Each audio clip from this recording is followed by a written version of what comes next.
Hello friends, study with मैंग के current affair session में आपका स्वागत है।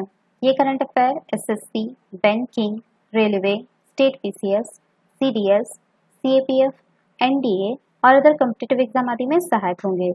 आज की डेट है 24 मार्च 2022। तो चलिए आज का करंट अफेयर शुरू करते हैं। आज का पहला प्रश्न है, विश्व जल दिवस निम्न में से किस दिन मनाया जाता है? ऑप्शन ए 12 जनवरी, ऑप्शन बी 22 मार्च, ऑप्शन डी 18 अगस्त, ऑप्शन डी 15 नवंबर। देखिए, प्रत्येक साल 22 मार्च को विश्व जल दिवस मनाया जाता है। विश्व जल दिवस को मनाने का मुख्य उद्देश्य विश्व भर में पीने के पानी की आपूर्ति करना तथा उसका महत्व समझाने का है। आपको बता दें कि दुनिया को पानी की जरूरत को समझाने के उद्देश्य से ही विश्व जल दिवस को मनाने की प्रथा शुरू हुई है। विश्व जल दिवस प्रत्येक साल एक थीम के साथ मनाया जाता है।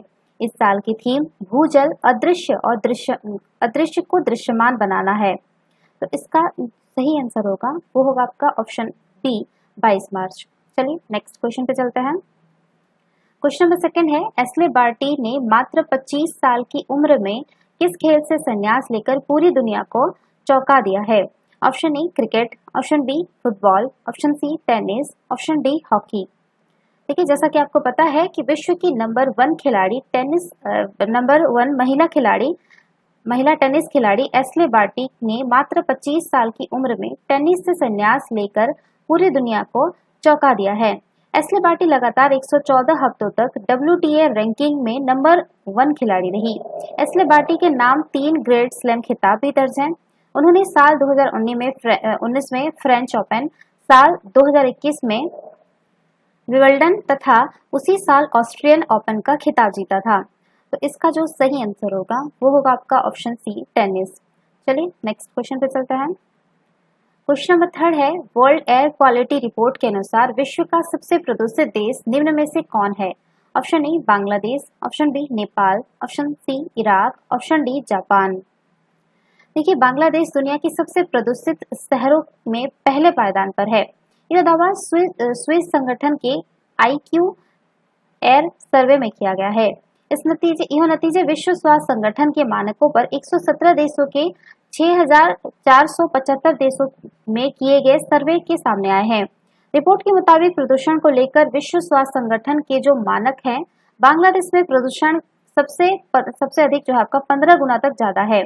यहाँ प्रदूषण की सबसे बड़ी वजह है वाहनों, ईंट भट्टों और कारखानों से निकलने वाला धुआं।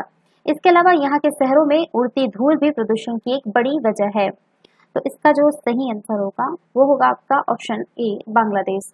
चलिए नेक्स्ट क्वेश्चन पे चलते हैं। क्वेश्चन नंबर 4 है, विश्व मौसम विज्ञान दिवस निम्न में से किस दिन मनाया जाता है? ऑप्शन ए 18 मई, ऑप्शन बी 20 अगस्त, ऑप्शन सी 25 अप्रैल, ऑप्शन डी 23 मार्च। देखिए, दुनिया भर में प्रत्येक वर्ष 23 मार्च को विश्व मौसम विज्ञान दिवस के रूप में मनाया जाता है। इसका उद्देश्य मौसम विज्ञान में हो रहे बदलावों से लोगों को रूबरू और जागरूक करना है।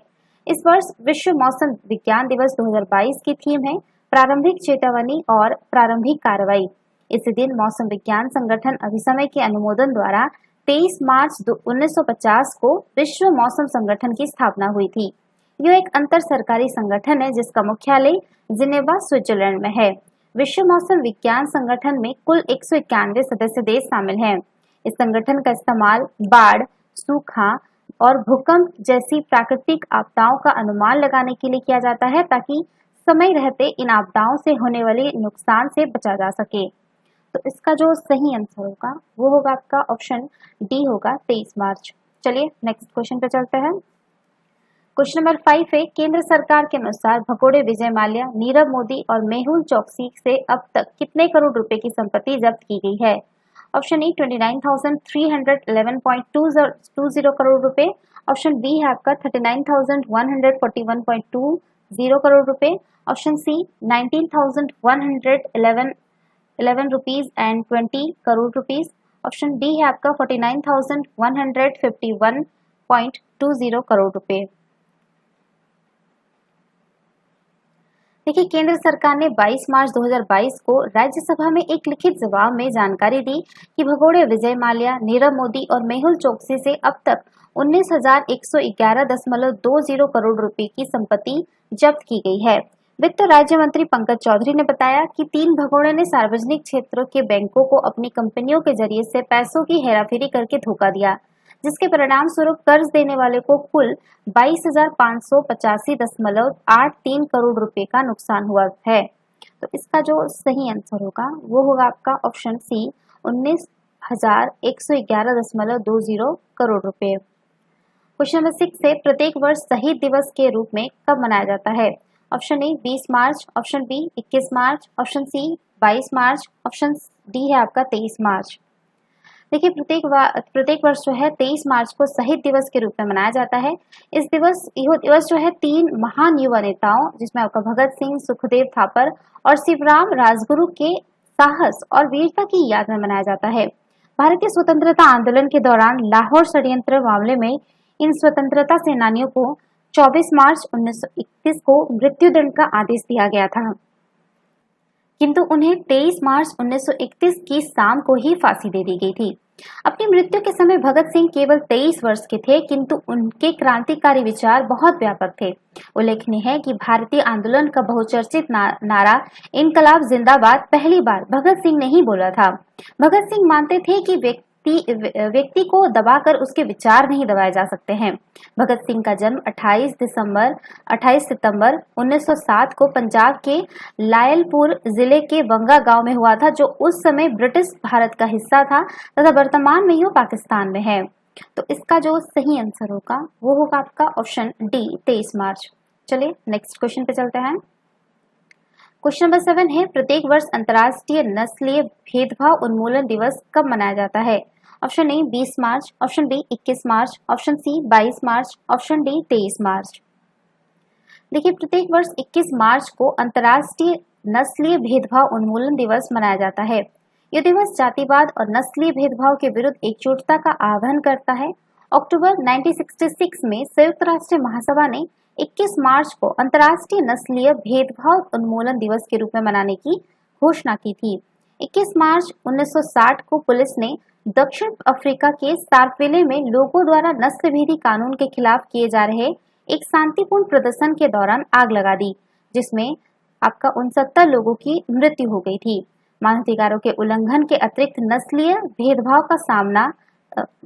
का मानव स्वास्थ्य और कल्याण पर भी हानिकारक प्रभाव पड़ता है तथा यह सामाजिक सामंजस्य में बाधा उत्पन्न करता है। इस वर्ष अंतर्राष्ट्रीय नस्लीय भेदभाव उन्मूलन दिवस की थीम है voice for action against racism. तो इसका जो सही आंसर होगा वो होगा आपका ऑप्शन बी होगा 21 मार्च। चलिए नेक्स्ट क्वेश्चन पे चलते हैं। क्वेश्चन नंबर 8 है, हाल ही में किस राज्य के केवलादेव राष्ट्रीय उद्यान में अफ्रीका की वोमा तकनीक का प्रयोग किया गया है? Option A Manipur, option B Rajasthan, option C Nagaland, option D Jharkhand. देखिए हाल ही में राजस्थान के भरतपुर जिले के केवलादेव राष्ट्रीय उद्यान में अफ्रीका की वोमा तकनीक का प्रयोग किया गया। इसका प्रयोग चीतल या चित्तीदार हिरणों को पकड़ने और उन्हें मुकुंदरा हिल्स टाइगर रिजर्व में पहुंचाने के लिए किया गया था, ताकि शिकार के आधार में सुधार किया जा सके। चीतल की आईयूसीएन रेड लिस्ट स्थिति कम चिंताजनक है। वोमा कैप्चरिंग तकनीक अफ्रीका में काफी लोकप्रिय है। इसमें फनल जैसी बाड़ के माध्यम से जानवरों का पीछा करके उन्हें एक बाड़े में पहुंचाया जाता है। केवलादेव राष्ट्रीय उद्यान पहले भरतपुर पक्षी अभ्यारण्य के रूप में जाना जाता था। यह राजस्थान राज्य में स्थित है। यह यूनेस्को की विश्व धरोहर और रामसर साइट में शामिल है। तो इसका जो सही आंसर होगा वो होगा आपका ऑप्शन बी राजस्थान। चलिए नेक्स्ट क्वेश्चन पे चलते हैं। क्वेश्चन नंबर 9 है, हाल ही में कौशल विकास और उद्यमिता मंत्रालय ने किस युद्धपोत को समुद्री इंजीनियरिंग के क्षेत्र में उत्कृष्टता केंद्र के रूप में मान्यता दी है? Option A INS Shivaji, option B INS Vela, option C INS Ranvijay, option D INS Ranvir. देखिए हाल ही में कौशल विकास और उद्यमिता मंत्रालय ने आईएनएस शिवाजी को समुद्र इंजीनियरिंग के क्षेत्र में उत्कृष्टता केंद्र के रूप में मान्यता दी है। उत्कृष्टता केंद्र के रूप में आईएनएस शिवाजी को समुद्री इंजीनियरिंग के क्षेत्र में उत्कृष्टता केंद्र के रूप में मान्यता किसी भी सैन्य संगठन के लिए अपनी तरह का पहला है और यह कौशल एवं प्रौद्योगिकी विकास के लिए आईएनएस शिवाजी की निरंतर प्रतिबद्धता को दर्शाता है। आईएनएस शिवाजी लोनावाला महाराष्ट्र में एक भारतीय नौसेना स्टेशन है। इसमें नेवल कॉलेज ऑफ इंजीनियरिंग है जो भारतीय नौसेना और तटरक्षक अधिकारियों को शिक्षित और प्रशिक्षित करता है। इसकी 3 प्रमुख प्रशिक्षण संस्थाएं हैं, जिसमें पहला है आपका centre of marine engineering and technology, दूसरा है आपका centre of excellence in marine engineering और तीसरा है आपका स्कूल ऑफ बेसिक साइंसेज। तो इसका जो सही आंसर होगा वो होगा आपका ऑप्शन ए, आईएनएस शिवाजी। चलिए नेक्स्ट क्वेश्चन पे चलते हैं। क्वेश्चन नंबर 10 है, भारतीय वैज्ञानिकों द्वारा हाल ही में टचलेस टच सेंसर प्रौद्योगिकी का विकास किस बीमारी को रोकने में कारगर हो सकता है? Option A Alzheimer, option B monkey fever, option C corona virus, option D इनमें से कोई नहीं।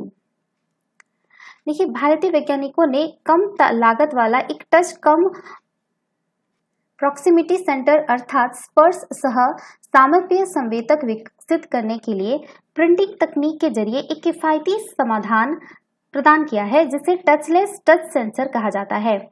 हाल ही में भारत सरकार के विज्ञान और प्रौद्योगिकी विभाग के स्वायत्त संस्थानों के नैनो और सॉफ्ट मेंटर साइंसेज तथा Jawaharlal Nehru centre for advance and scientific research Bengaluru के वैज्ञानिकों ने प्रिंटिंग एटेंड पैटर्न, जो कि आपका लगभग 300 माइक्रो या रेजोल्यूशन में है, पारदर्शी इलेक्ट्रोड के उत्पादन के लिए एक अर्ध स्वचालित उत्पादन संयंत्र स्थापित किया गया है, जिसमें उन्नत टचलेस स्क्रीन प्रौद्योगिकियों में उपयोग किए जाने की क्षमता है।